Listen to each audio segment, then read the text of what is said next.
Sir आपका मेरे channel पे स्वागत है। किस प्रकार की प्रश्न पूछी गई इंटरव्यू बोर्ड में, और जब आप फर्स्ट टाइम इंटर करते हैं तो कैसा रिएक्शन रहता है बोर्ड का, तो बताएंगे।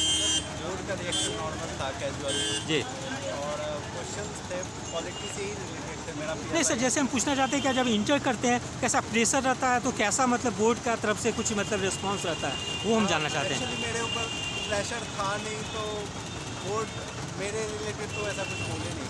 अच्छा हाँ, मेरा नॉर्मल था।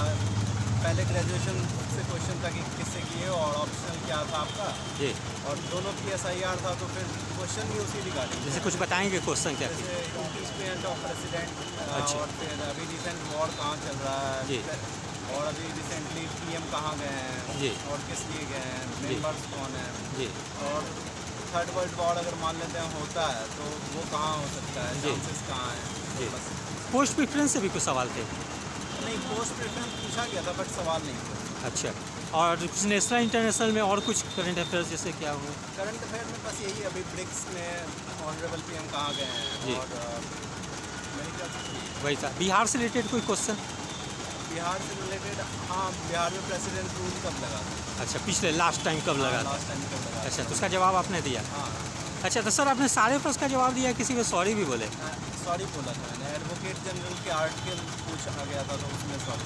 अच्छा, तो कैसा रिएक्शन होता है बोर्ड का जब सॉरी बोलते हैं तो। नॉर्मल ठीक है, ऑब्वियस सी बात है। अच्छा, नॉर्मल है। अच्छा सर, जैसे अभी 70 BPSC की एग्ज़ाम 13 दिसंबर को होने वाली है, तो स्टूडेंट किस सेक्शन पे फोकस करें, थोड़ा सा बताएंगे आप। मेरे ख्याल से अभी तक जो स्टूडेंट सीरियस होंगे वो ऑलरेडी प्रिपेयर कर चुके होंगे जो करना है उन्हें। जी। मेरे ख्याल से लास्ट टाइम में उनको अगर एक तो इस बार होने के चांसेस उनके ज़्यादा होंगे जिसका जो है ना सिली मिस्टेक कम होगा एग्ज़ाम में, क्योंकि सबका प्रिपरेशन मेरे ख्याल से तो इक्वल ही रहता है लास्ट टाइम। जी। और जो सिली मिस्टेक कैसे कम करना है और उस क्वेश्चन को कैसे अटेम्प्ट करना जी। है, वो आपको मॉक और फिर जो भी पेपर दे रहे हो जी। उस पर आप अपना पैटर्न एनालाइज करो कि आप जी। जिस क्वेश्चन में 50-50 आंसर हैं और जो क्वेश्चन में आप अनश्योर हो जी। उसको कैसे कर पा रहे हो आप। जी। और जो पैटर्न आप मॉक में फॉलो कर रहे हो वही पैटर्न आप जो है ना रियल एग्ज़ाम में फॉलो करो। जी। और दूसरा, अगर आप टाइम आउटकम एनालिसिस पे ज़्यादा फोकस रखो जी। रेदर देन कि बहुत ज़्यादा बल्कि मटेरियल ले लिए हैं, उनसे क्वेश्चन 2 आ रहे हैं, जी। तो जितना टाइम हो उसके हिसाब से आप मतलब देख लो मार्क्स उतने आप ले पा रहे हो कि नहीं उतना टाइम देके। जी। और उसके हिसाब से मेरे ख्याल से लास्ट सर जैसे 69 में कुछ क्वेश्चन स्टेटमेंट बेस्ड भी पूछ दी गई थी, हाँ। तो उस टाइप के क्वेश्चन को कैसे टैकल करें, कैसे सॉल्व करें। उसको मेरे ख्याल से विजन के कुछ चीज़ों को पढ़ना चाहिए। डिटेल में आप पढ़ सकते हो, पॉलिटी के कुछ चैप्टर हैं जिसको आप डिटेल में पढ़ लो। एटलीस्ट पार्लियामेंट को तो अच्छे से डिटेल में पढ़ना चाहिए, पार्लियामेंट, प्रेसिडेंट और सुप्रीम कोर्ट, हाई कोर्ट और फंडामेंटल राइट्स वगैरह को। और इकोनॉमी के कुछ बेसिक्स कॉन्सेप्ट हैं उसको आप क्लियर कर लो अच्छे से, जी। और तो मेरे ख्याल से डील हो जाएगा। अच्छा, साइंस में लगभग 30 प्रश्न पूछ दी जाती है, तो वो कहाँ से तैयार करें, वो काफ़ी इंपॉर्टेंट रोल प्ले करती है। साइंस, एक्चुअली साइंस के बारे में मैं ज़्यादा बता नहीं सकता। मेरा बैकग्राउंड साइंस ही था, तो मैंने स्पेशली कभी इस चीज़ के लिए इतना फोकस लेकिन जो नॉन साइंस बैकग्राउंड के हैं वो कहाँ पे फोकस करें, किस बुक को पढ़ें, कुछ बताएंगे आप। मेरे ख्याल से अगर अभी तो बहुत ज़्यादा टाइम है नहीं, तो मेरे ख्याल से अगर अभी तक अगर किसी ने नहीं किया है तो लूसेंट जा नहीं, जो लास्ट मोमेंट है, जो 2-3 नंबर से जो फेल कर जाते हैं, वो लोग किस चीज़ पे ध्यान दें कि वो 2-3 नंबर को मिस्टेक्स पे काम करें। जहाँ सिली मिस्टेक्स हो रहा है और अपने पैटर्न को एनालाइज करें कि आप क्वेश्चंस को कैसे मार्क कर रहे हैं रियल एग्ज़ाम में और दूसरे एग्ज़ाम में। आप रियल एग्ज़ाम में बहुत बार जो है हम उस पैटर्न को छोड़ के डर से या फिर किसी और वजह से किसी दूसरे पे टिक करते हैं जी। और एक्चुअल में पता चलता है हमें बाहर निकल के कि वो गलत है, जब पहले जो सोच रखा था वही सही है। जी। तो अपने पैटर्न को फॉलो करें, पैटर्न को मेन एग्जाम में भी चेंज नहीं करें, इस जी। पैटर्न को आप फॉलो करते हैं। जी।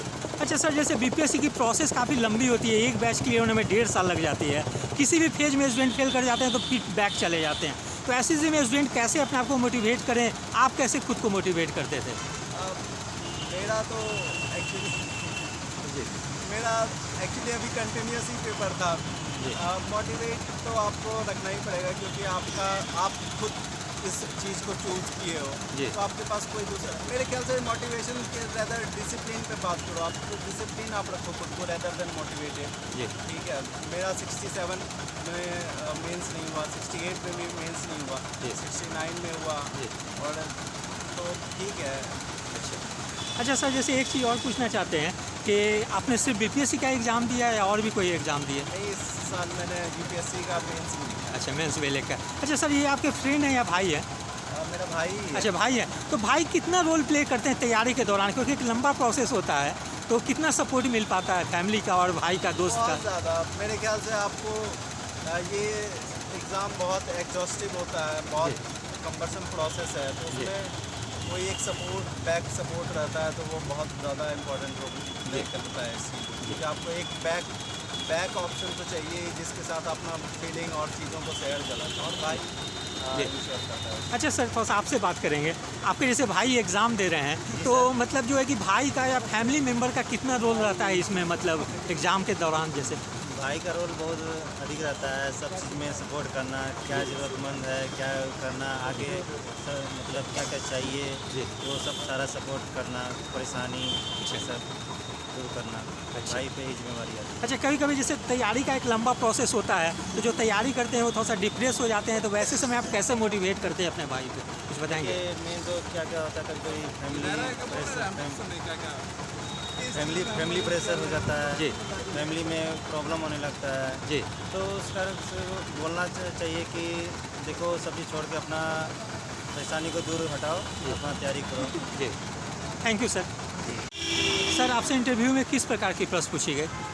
मुझसे बेसिकली आईआर से क्वेश्चन पूछे गए, वेस्ट एशिया के बारे में जो सवाल पूछे गए कि आप बताइए कि वेस्ट एशिया में जो अभी स्ट्रगल चल रहा है, जो कॉन्फ्लिक्ट चल रहा जी। है, और सऊदी अरेबिया और ईरान में क्या कॉन्फ्लिक्ट है, जी। किस बात की लड़ाई है, जी। उनके प्रॉक्सीज क्या हैं। जी। फिर मुझसे ये साउथ ईस्ट एशिया में पूछा गया जी। कि आप उसके बारे में बताइए, लुक ईस्ट पॉलिसी है, किसने शुरू जी। की और अभी उसका क्या रेलेवेंस है, अभी उसको अपग्रेड करके क्या बनाया गया, जैसे एक्ट ईस्ट पॉलिसी बनाया गया है। जी। तो ऐसे ही सवाल थे, और इसके अलावा कुछ मल्टी मोडल ट्रांसपोर्ट के बारे में सवाल थे कि क्या बताइए उसमें क्या क्या है और उसके क्या क्या स्कीम चल रहे हैं, जैसे सागर माला है, जी। भारत माला प्रोजेक्ट है, उड़ान स्कीम है, जी। ये डेडिकेटेड फ्रेट कॉरिडोर, इन सब के बारे में पूछा गया। बेसिकली एक ओवरव्यू लिया गया। और पोस्ट प्रेफरेंस से कुछ सवाल थे, जैसे कि आप पुलिस सर्विस में जाना चाहते हैं तो बताइए, एफआईआर में भी कुछ चेंजेस हुए हैं, उसके बारे में बताइए, जो 0 एफआईआर जैसे है, EFIR जो है, ये इन सब के बारे में तो मैंने बताया। मैम, मेरा दीप्ति मैम का। अच्छा, और बिहार से रिलेटेड भी कुछ क्वेश्चन थे? नहीं, बिहार से रिलेटेड मेरे से कोई सवाल नहीं पूछा गया। अच्छा, ऑप्शनल से रिलेटेड हाँ, ऑप्शनल मेरा PSIR ही है, तो उसी से पूछा गया। कुछ बताएंगे सर, क्या था? तो ये पॉलिटिकल साइंस मैंने जो बताया वो अच्छा। सारे उसी से रिलेटेड सवाल हैं, अच्छा, उसी से रिलेटेड। जो कि मेरा ग्रेजुएशन सिविल इंजीनियरिंग, जी। लेकिन उससे मुझसे कोई सवाल नहीं पूछा गया। जी। अच्छा, सिविल इंजीनियरिंग से कोई सवाल नहीं पूछी नहीं, गई, सिविल तो इंजीनियरिंग ऑप्शनल से पूछी गई ज़्यादा, और वो इंटरनेशनल करंट अफेयर्स थी उससे। हॉबीज से पूछा गया कि मेरे मूवीज़ देखते हैं, जी। तो इसमें उससे भी सवाल पूछे गए जी। कि अच्छा तो बताइए कौन कौन से इंटरनेशनल कौन कौन से ऐसे डायरेक्टर्स हैं जिनकी आप मूवीज़ देखते हैं। जी। तो मैंने बताया 2-3 डायरेक्टर्स के नाम बता दिए, उनके कुछ मूवीज़ बता जी। दिए। मैम भी मूवीज़ काफ़ी शौकीन लग रही थी, अच्छा। तो उन्हें मुझसे ज़्यादा पता था कि क्लासिक्स के कुछ डायरेक्टर्स के नाम उन्होंने मुझसे पूछे, तो जो कि मुझे पता नहीं थे, अच्छा। तो मैंने सॉरी बोला फिर उसमें। अच्छा, और कुछ क्वेश्चन कुछ याद आ रही है? ज़्यादा तो कुछ नहीं है, यही अच्छा। इतना ही थे। अच्छा, तो आपने सारे प्रश्न का जवाब दिया, किसी में सॉरी भी नहीं, बोला? जैसे मेरे हॉबीज में कुछ सवाल थे, हाँ। अच्छा कुछ डायरेक्टर्स के नाम बताइए। जी। तो अब मैंने जो डायरेक्टर्स के नाम बताए थे वो नए डायरेक्टर, जी। जेम्स कैमरून या फिर क्रिस्टोफर नोलन, ये नए डायरेक्टर्स। जी। वो चाह रही थी कि मैं क्लासिक्स के बारे में अच्छा। अच्छा, तो आपने सारे प्रश्न का जवाब दिया, किसी को सॉरी बोले, तो कैसा रिएक्शन रहता है बोर्ड का? नहीं, बोर्ड का रिएक्शन ठीक रहता है, वो काफ़ी सहज बनाते हैं सबको, अच्छा। स्टूडेंट को किसी तरह का प्रेशर नहीं फील होता है। अच्छा। मैंने अच्छे से बात किया, जैसा मुझे लगता है कि हर कोई अच्छे से ही बात करता है। जी। जी, अब वहाँ जो भी एकेडमिक क्वेश्चन थे वो तो मैंने सारे जवाब दे दिए। जी। जो हॉबीज थे उसमें थोड़े में मुझे लगता है कि और बेहतर हो सकता है। हाँ, वहाँ पे थोड़ी सी ज़रा हाँ। मतलब ये रही। अच्छा सर, तो आपने सिर्फ बीपीएससी का एग्ज़ाम दिया है और भी कोई एग्ज़ाम? बीपीएससी का मेंस दिया हुआ है इस बार, पहले भी मेंस दिया हुआ है। जी। जी, ये मेरा बीपीएससी में दूसरा अटेम्प्ट है, जी। तो उसमें मैं इंटरव्यू दे रहा हूँ। तो प्रेजेंट समय आप वर्किंग है सर, कि सिर्फ तैयारी कर रहे हैं? मैं तैयारी ही कर रहा हूँ। इस पे कोई सवाल नहीं है कि अभी तक आप नहीं। बीटेक करके तैयारी नहीं। कर रहे हैं कुछ? नहीं, उससे मुझसे कोई सवाल नहीं पूछा। अच्छा, वैसा कुछ नहीं पूछा गया। अच्छा सर, जैसे अभी 70 बीपीएससी की एग्ज़ाम होने वाली है 13 दिसंबर को, तो लास्ट मोमेंट में स्टूडेंट किस पे फोकस करें, किस सेक्शन पे ज़्यादा? देखिए, 70th बीपीएससी में तो मेनली जो फोकस होना चाहिए वो स्टैटिक पे ही होना चाहिए। आप करंट अफेयर्स के लिए एक मैगजीन जी। पढ़ें जो भी आपको अच्छा लगे, जी।